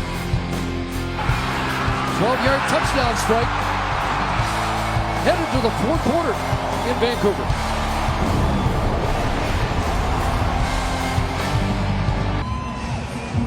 Montreal was 1-4 with the lead at the half, now trail at the end of three quarters. Yeah, better third quarter for the BC Lions offensively. They did get some help with penalties, but you know, often when you're drawing penalties, it's because you're working hard and you're beating your man. When your man gets beat, that defender tries to grab you, or you get the pass interference call. So looks like the BC Lions got that wake-up call at halftime. They're playing better. Grudging yards by Montreal on defense, but now the Lions defense has to match that. Looked like they were better in the third quarter. Yeah, well, you're seeing a couple of sacks, and Kareem Smith sort of emerged. He's been quiet over the first third of the season, but big game so far tonight with 2 sacks for Kareem Smith, 3 each between these two teams. We're seeing a little bit of everything. So it will be an interesting fourth quarter here. Logan on the return has been dangerous at times. Another flag's going to bring back another good Stephen Logan return. The combo finally brings him down at the 32, but a flag back at the initial departure point on that 68-yard return. This is going to be Eric Delorier, and it's right at the point of attack again, and it's right a block in the back again. I am as surprised as Stefan Logan that decisions like this are being made. The first one took a 58 yards of real estate off the board. This one's 68.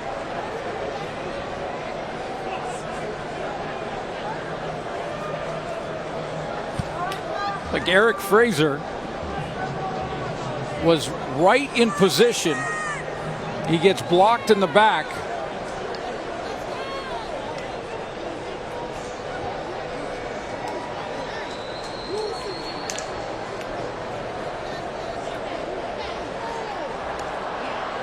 Penalty against BC as well. The mic not working, but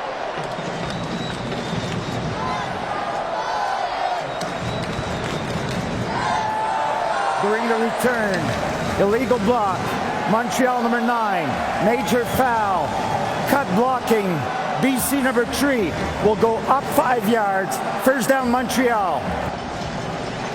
That's the penalty against the kicker at the end of the play, Leone. Well, this one to the right of your screen there is on Eric Fraser. That's Delorier, and he's a veteran. That's straight in the back and shoves him right where the officials are going to see. I mean,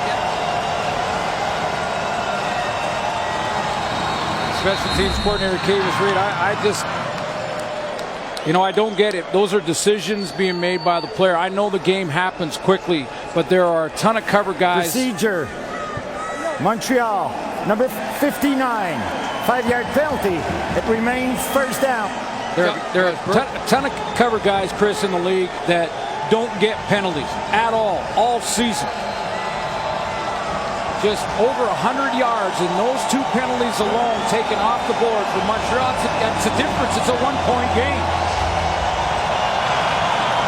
And you can sense the momentum shift here. First and 15. Cato dancing, unloads it, and away goes Sutton.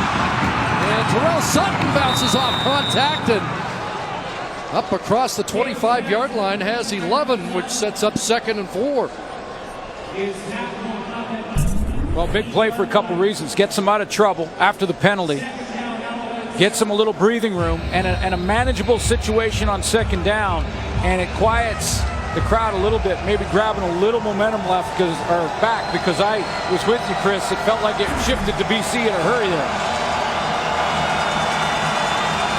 2nd and 4, handoff inside, and Sutton ahead, tackled by Alex Bazzi, but it looks like a first down for the Alouettes. Alex Bazzi, a former teammate of Rakeem Cato, both out of Marshall, and he was anxious to play in this game for the first time to face Rakeem Cato when he wasn't wearing a red no-touch jersey. Couple sacks on the season for Alex Bazzi. For his big year in his rookie season, had 10 in 17 games last year. The play action fake and the screen. Sutton's got a crease, and he dives ahead across the 50-yard line. So he did it on the ground in the first half, and now doing it via the pass. 21 more for Terrell Sutton. Yeah, I love the timing from Rakeem Cato, because in a play like this, you've got to allow the defensive line and any blitzer to get up the field, and that's exactly what he does with TJ Lee. Waiting to get up the field and past Terrell Sutton, then drop it to him. If you throw that too early, the defense rallies and stops you short. Change of pace here as Cato goes to the sidelines, and Tanner Marsh back in on first down. And the zone read, Marsh straight ahead across midfield and down to the line 51, and that's 6 for Marsh. Mentioned that comeback game in 2013, his coming out party. Came off the bench, replacing Josh Nicewander. 329 yards, he threw 4 interceptions, but 1 touchdown and a long pass on the final offensive play of the game to set up a short game-winning field goal. I'm interested if he stays on the field for the rest of this drive or not. 2nd and 4, the fly sweep. Picked it the first time, and now Ryan Phillips won't allow Logan to turn the corner. And the drive stalls as Logan loses 2. Yeah, and we knew that Tanner Marsh was going to get some playing time. We knew that Tom Higgins had told us that he wants to continue to work him in while Rakeem Cato learns the game. I'm just a little surprised as to how he's done it in this game. Came in on a short yardage in the first half and then played the next couple of downs, then came out. Then comes in for 2 downs and comes out again. 2 running plays. Beatty's boot, fielded at the 9. And Antolin out just beyond the 15, a 44-yard punt by Boris Beatty. So early 4th quarter, it's a 1-point game as the Lions hold a 13-12 advantage. So just beyond the 3-minute mark here in the 4th quarter. Travis Lulay, numbers on the night. Coming into the game, talked about his interception issues over the last few games. He's avoided that so far tonight. Alouettes have held opponents to under 20 points. 20 points or under 4 times. Most points scored on this defense this year, 26 by Ottawa. That first down run has not had any success for BC. Again, Corby Irvin has been a run stopper up front at defensive tackle. Montreal's defense came into this game ranked around the middle of the pack against the run, but they'd improved over last year where they had a dominant defense last year as well. Improved by almost 15 yards per game along the ground. So Noel Thorpe's guys improved over last year and still middle of the pack this year. Haven't allowed 30 in 14 consecutive games. 2nd down, and the throw is picked off. Intercepted by Dominic Ellis. And one Lulay maybe should have thrown away. Yeah, I was going to say, well, he looked like he had Manny Arsenault.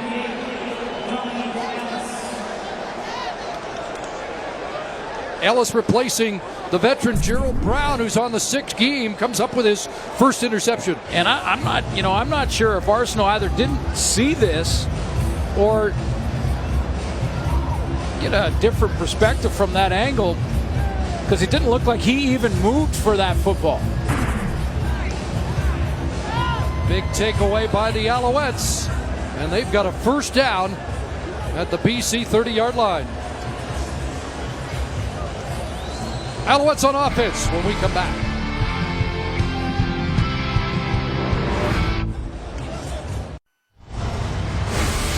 CFL on TSN is brought to you by GMC. We are professional grade. It goes down as the 10th interception thrown by Travis Lulay. Ellis with the takeaway that sets up the Alouettes. And a reverse here. Fred Stamps gets a block from Rakeem Cato. And Stamps down inside the 20.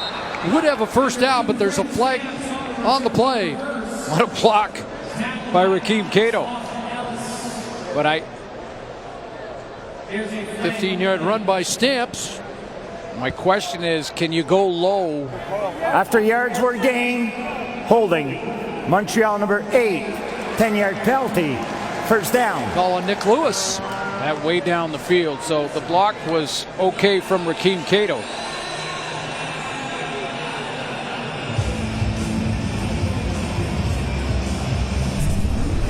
Defensive line on peel blocks can't go low, and the peel block meaning coming back around the other way.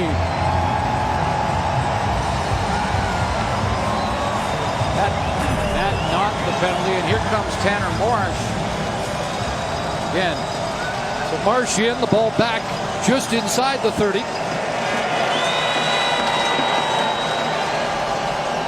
First and 10, and Marsh, the quick hitter, gets it back in the hands of Stamps, and he gets driven out of bounds around the 25. I'm just a little confused as to how the Montreal Alouettes are rotating their quarterbacks all of a sudden. And here they come again. Yeah, in the first half, Tanner Marsh got 4 plays. He came in on short yardage, then played the next couple, then there was another short yardage play. Now, Rakeem Cato in the last series got him out of their own end. They put Marsh in, ended the drive, and they kicked it. Now Cato has that block. They put Marsh in the next play, first down. It doesn't seem to have rhyme or reason right now. Second and 6, a little toss to Charette as he came around the end. Now, both quarterbacks are going to a lot of run game. I get that, but get rhythm with your quarterback and running that offense and that voice in the huddle. It's not Tanner Marsh for a couple series. It's not because Cato's struggling. It's not necessarily, it doesn't seem like he's going to take a few series, let him watch, and then come back in. I think they throw him out for a play or two and then bring him back. Don't get it. Well, first down run by Charette. And now handing it off to Rudley straight ahead. And he's dropped around the 11. Go back to that interception and show you Manny Arsenault. I think he thought that ball was intended for somebody else. He's going to come from the left of your screen and he'll actually point. I mean, Arsenault will point to Lule to say, here he is right crossing. He's saying, point over there, just throw it to the corner and I'll go get it. And then when he gets over there, he doesn't move at all for the ball, turns around and looks at Leonard and says, was that for you or was that for me? I don't think he thought that pass was intended to him. Montreal. Alouettes calling timeout on 2nd and 4 to confer on this. They're in the red zone for the 4th time tonight, 1 for 3. And again, the issue for the Alouettes in this 3-game losing streak is finishing drives. Can they do it here?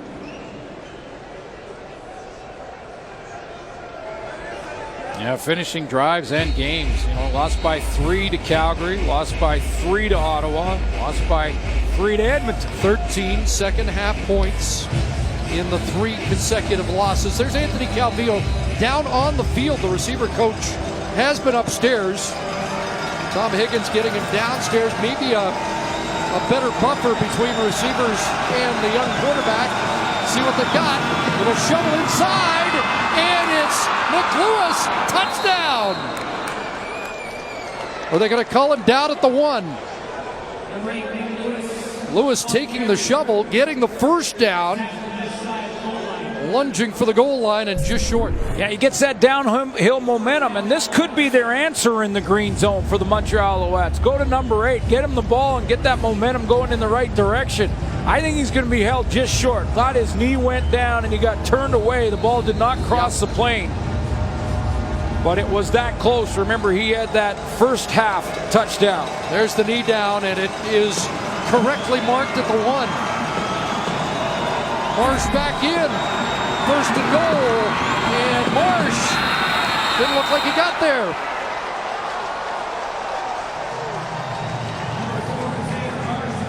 He got turned around. Yeah, TJ Lee's been up in the line of scrimmage a few times in this second half, trying to provide some pressure in the pass game. That time just stepped up and thought he was part of it, along with Hoffman Ellis.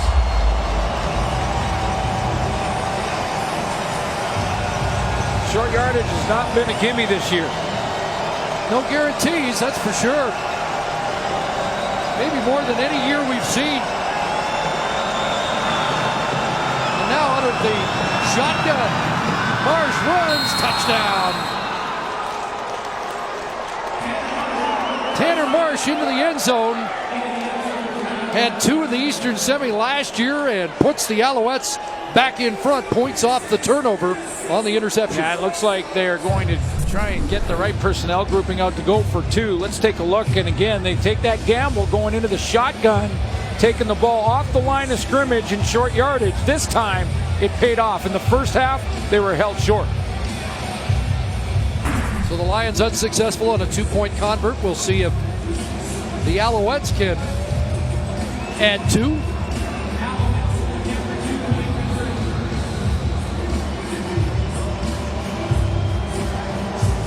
With Cato back in the offense.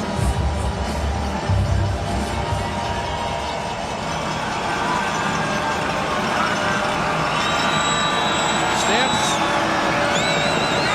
wide out to the far side. Cato was looking that way and incomplete. Wanted Stamps. Well covered by Clark, but a flag down. Late flag in the defensive backfield for the Lions.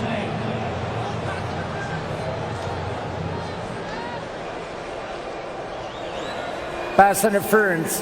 BC number 29. The fall occur on goal. The ball will be placed on the 1-yard line.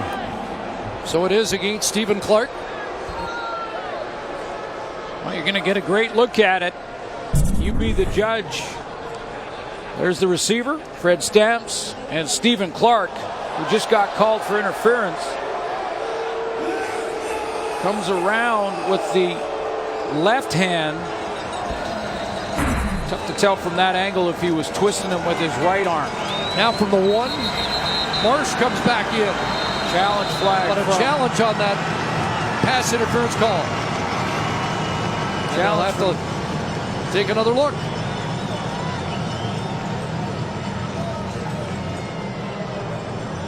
And Jeff Tedford telling Andre Prue. BC is challenging the ruling on the field of defensive pass interference. The play will be reviewed. You could see him saying the hand came around and then batted the football. So. Right. And you know, when in my discussions with the head of officiating, Glenn Johnson, about this type of play, when a receiver is running a curl and comes back like that, the DB can have his hand on the back. The right hand for Clark can be on the back. You just cannot grab or twist the receiver or hold him from stepping back. You see that right hand on the number all the way around the waist. Right there.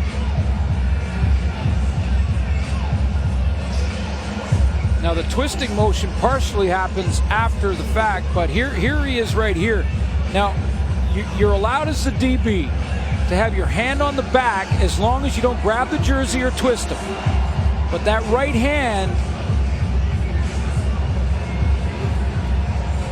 kind of wrapped around the waist of Fred Stamps. Interesting call because I guess like all of them, but in particular After this review, is precedent setting. The ruling on the field is confirmed by the command center. There was pass interference. BC is charging their second timeout.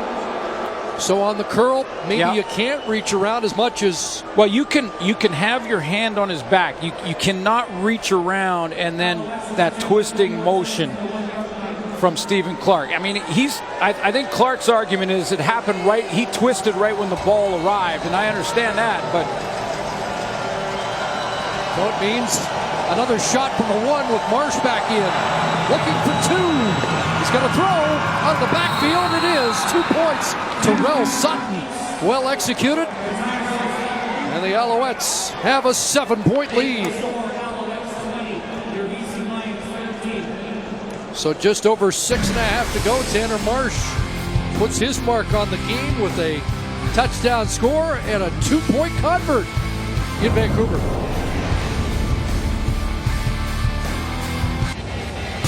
Rugby Canada action returns to TSN this Saturday with a rivalry matchup. Canada and the U.S. Catch the game live at 4 Eastern, 1 Pacific on TSN 5.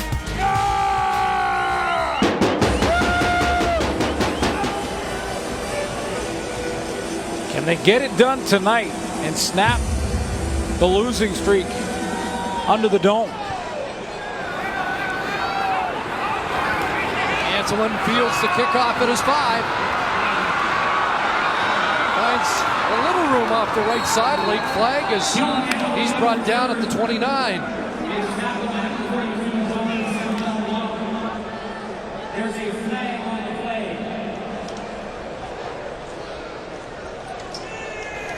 During the return, holding BC number 99, 10-yard penalty, first down. Jabbar Westerman called on the hold, and that makes it a long field for Lule. Big night for Terrell Sutton. And on the 2-point convert, he gets outside. Looked like Hoffman Ellis right here was trying to move up the field, maybe spy Tanner Marsh because of his running ability. Take a look at him running first and may have lost Terrell Sutton out of the backfield. Montreal the 20-13 lead. Owls have shut down Harris on the ground. He is the leading receiver in yards after the catch. Flag down as Lule had trouble with the shotgun snap. Looked like Montreal was offside.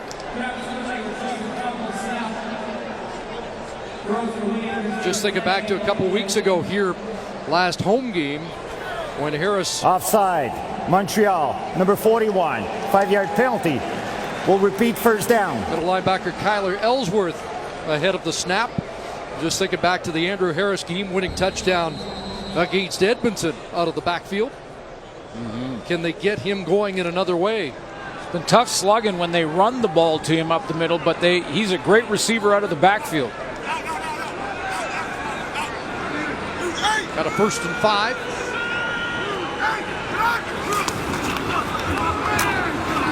Second option, Courtney Taylor stays upright and gets some extra yards.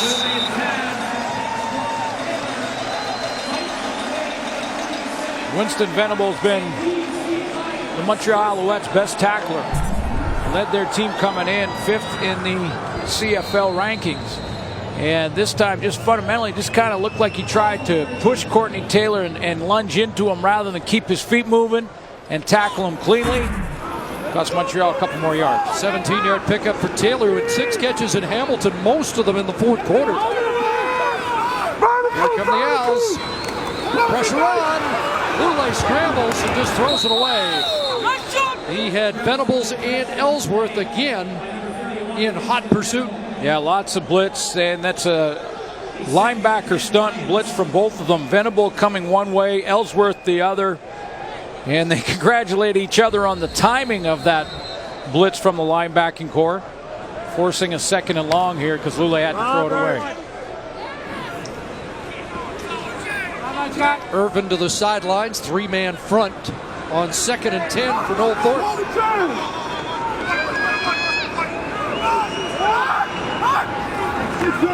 Now they send extra men, but Lule gonna take a shot downfield, and it's batted down. Billy Parker step for step with the other 17, Austin Colley.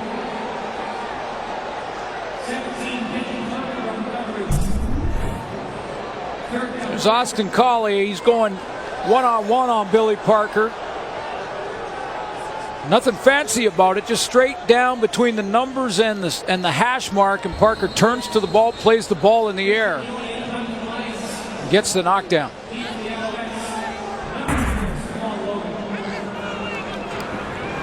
So Leone to punt. Logan outside the numbers, a 58-yard punt. But Logan a little room down the sideline before he is bumped out. Bazzi gets a piece of him. Logan's been tough to corral, hasn't he? Yeah, he's done a nice job tonight. He had a couple big ones taken off the board too by penalties.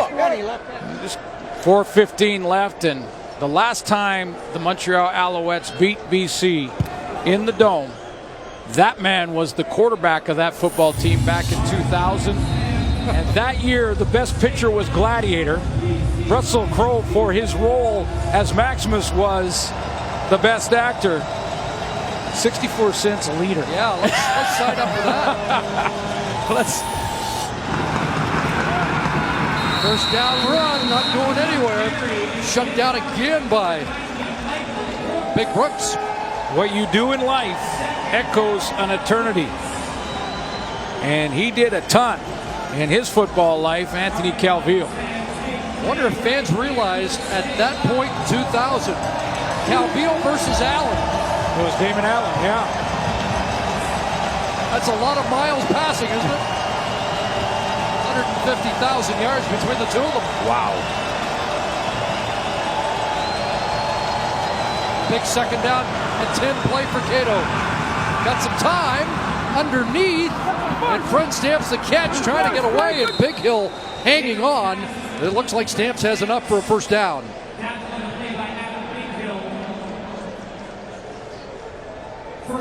So Fred Stamps, almost the forgotten man in the Alouette offense, has his fourth catch. Yeah, I like how he stems inside and then sits.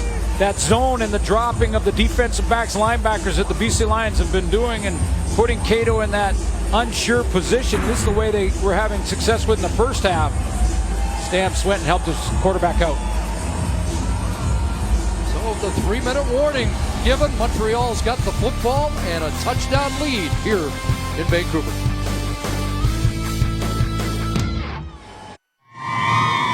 Go to tsn.ca/CFL Fantasy to set your roster for a chance to win a trip to the Grey Cup and a Joseph Aboud suit from Moores. Every pick counts. Make yours today. Alouettes trying to snap a 3-game losing streak. Don't want to go to Hamilton next week on a 4-game skid. Lions trying to come back in the final 3 minutes. 1st and 10 from the 35, and it's Rutley to the outside and bounces off the first man. Big contact there. And Ronnie Yell. I think that's Adrian or Stephen Clark, who's a little wobbly after. Well, let's take a look at big Brandon Rutley. He's pushing 200 pounds at 5'11". Ryan Phillips trying to string it out. You're right, it was Clark. Stephen Clark took the worst of that.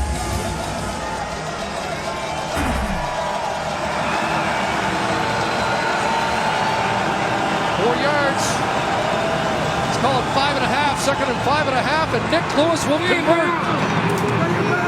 See, I want Nick Lewis on the field on 2nd down. That's why. Well, he's a great possession receiver, and consider all the first down catches he's made in his career. Why not put him out there? I put him out there on the goal line too, because he has one tonight and close to a second. Get some help here from Sam Giguère on a bit of a pick play, because Giguère's going to come in here and watch Ryan Phillips have to bubble around it to get to Nick Lewis. He pushes the flat. Ryan Phillips trying to get out there to get to him, and then he hesitates on Sam Giguère. Lewis 26 yards away from the top 10 all time.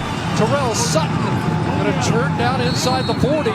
Alouettes are moving into the score zone and threatening to make it a 2-score lead. And by the way, if you're just joining us, Ryan Phillips has the longest play tonight for the BC Lions with a 49-yard interception return for a touchdown. The next longest play was Manny Arsenault for 24 yards. So Montreal Alouettes defensively haven't allowed any big plays tonight. And if the BC Lions are going to come back, they may need to get another big play on defense. They need to stop the drive right now. 2nd and 4.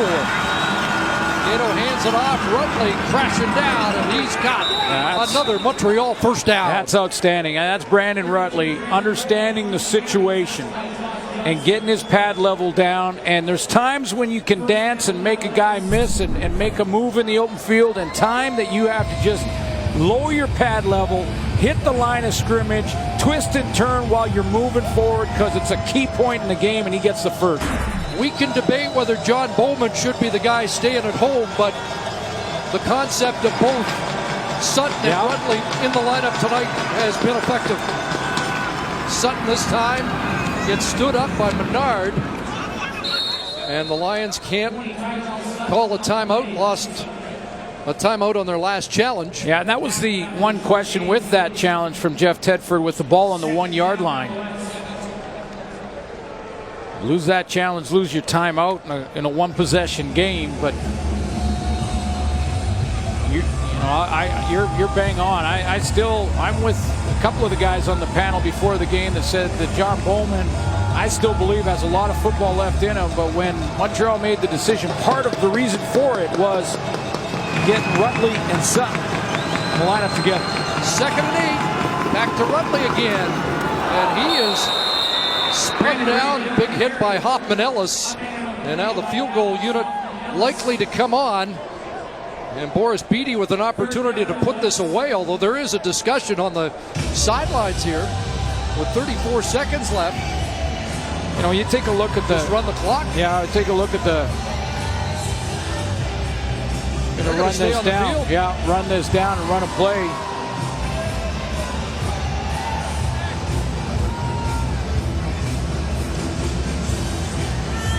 Clock draining on the Lions. Now they're going to take the timeout. He'll kick the field goal and make it a 2-possession Montreal. game here. I was going to say about the run defense for the BC Lions. Had a tough night tonight. Please reset the clock to read 15 seconds. 15 seconds. One, of course, they lost Solomon Elamimian. But when you look at the two guys in the interior, Greg Rowe and Michael Brooks. 15 seconds. 1-5. 1-5. Good players when it comes to their pass rush ability. Rowe has 4 sacks on the season. Michael Brooks, 27 tackles. That's second for defensive linemen in the league. They can get to the football. They're a little bit light. Take a look at Michael Brooks. He's at about 285, and that's not bad, but Craig Rowe's only at 265. This from convert range for Beattie, who has missed tonight from this range, but not here, and that's going to do it. 10-point Alouette lead, and the curse is a dozen seconds away from ending. I asked Tom Higgins if he was going to bring it up in the pregame speech beforehand, and he said absolutely not. He did address it early in the week that it's been a tough place to get the win for Montreal. They haven't won here since 2000, and yet he said he wanted to tell the team about it because he knew that they would be asked by the media about it. So they dealt with it early in the week, didn't talk about it tonight. Nissan Titan Player of the Game brought to you by Nissan, the official vehicle of the Canadian Football League. He's just outstanding. Terrell Sutton working in tandem with Brandon Rutley. Sutton 14 carries, 111 yards along the ground, 4 catches for 43 through the air. Also some key blocks for his teammate Brandon Rutley, who had a pretty good game himself. So our player of the game, Terrell Sutton. Honorable mention, Brandon Rutley and the O-line. It's up. It's up, baby. Right here. They'll go to Hamilton, try and hand the Ticats. There's the 1-2 punch that did it tonight. Try to hand the Ticats their first loss at Tim Hortons Field. They have beaten Hamilton this year. Well, that's what's been interesting to try and figure out between both of these teams, where you look at the Montreal Alouettes beating Calgary and Hamilton, the 2 wins for them coming into here, a place they have struggled for so many years. They get this win. How about their time of possession? 4th quarter, 11 minutes and 27 seconds. Just squib the ball and 10 seconds remaining for BC. Lions will go on a bye and then travel to Montreal for their next game. Mentioned no win for Montreal here since 2000, and the last 8 years there have been a split in the series. And with the home team winning. Yeah. For the most part. A little Gatorade for Tom Higgins, who was 1-7 last year at this point. So 3-5 doesn't look so bleak.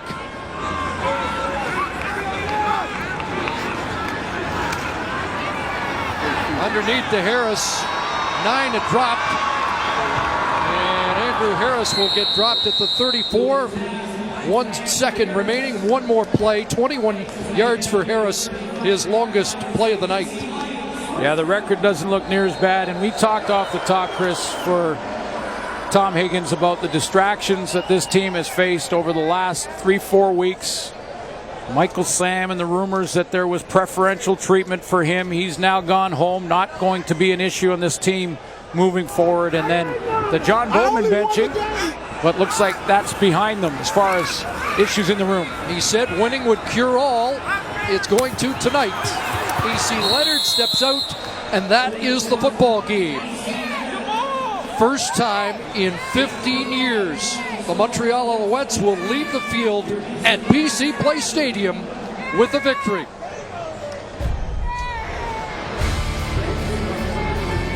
End of a 3-game losing streak for the Alouettes, their first road win of the year as they move to 3-5. And with the loss, the Lions are now 3-5. Final score 23-13. Montreal. So long from Vancouver. SportsCenter is next.